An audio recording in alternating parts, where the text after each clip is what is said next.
Good morning, it's Monday the 10th of January and this is your daily outlook. The dollar strengthens despite weaker than expected NFP.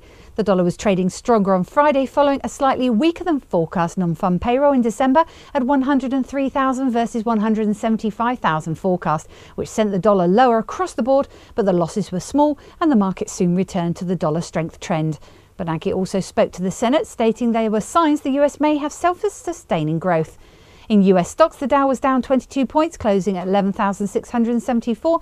The S&P was down 2 points, closing at 1,271. And the Nasdaq was down 6 points, closing at 2,703.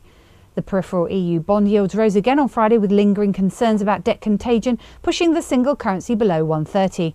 Quarter 3 GDP fell to 0.3% versus 0.4% previously. Euro-dollar traded with a low of 1.2907 and a high of 130.20 before closing at 129.24.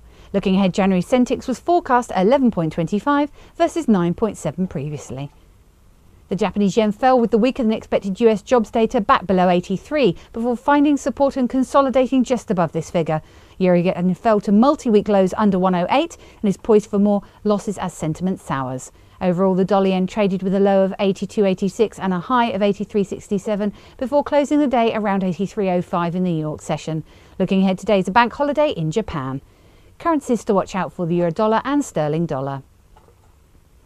The euro-dollar pivot point is at 129.45, with a preference to enter into short positions at 129.35. The sterling dollar pivot point is at 155.75, with a preference to enter into short positions at 155.65. Today's calendar of market movers: UK Halifax House Price Index for December is forecast at minus 0.4%. Eurozone Centix Index for January is forecast at 11.25, and Canada Building Permits for November forecast at 0.5%.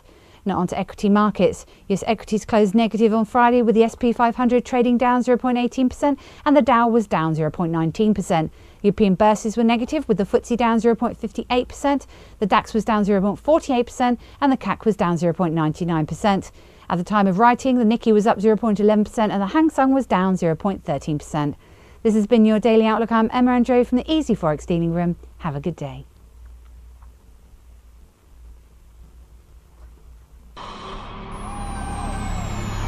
Not only have you found a great place for Forex news, you found a great place to trade it. Registration is easy. Just click Join Now. Membership has its unique benefits, such as the freeze rate, the trade simulator, the inside viewer, and personal dealers. Your personal account manager waiting for you now.